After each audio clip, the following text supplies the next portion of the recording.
Masarap kaya sa pakiramdam na kahit ilang beses kayong hindi magkaintindihan, sa huli, babalik pa rin kayo sa piling ng bawat isa.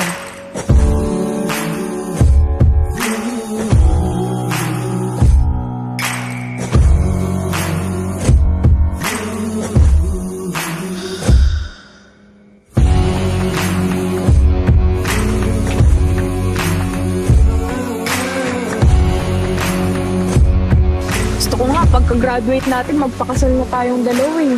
Talaga? Kasalan mo ako? Oo. Ayaw mo ba? Would you marry me?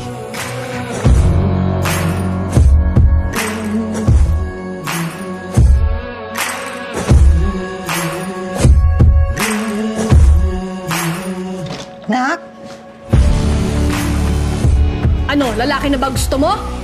Ito na naman ba tayo? Buhay ko puno ng problema! Pati pa naman relasyon na itong problema pa rin!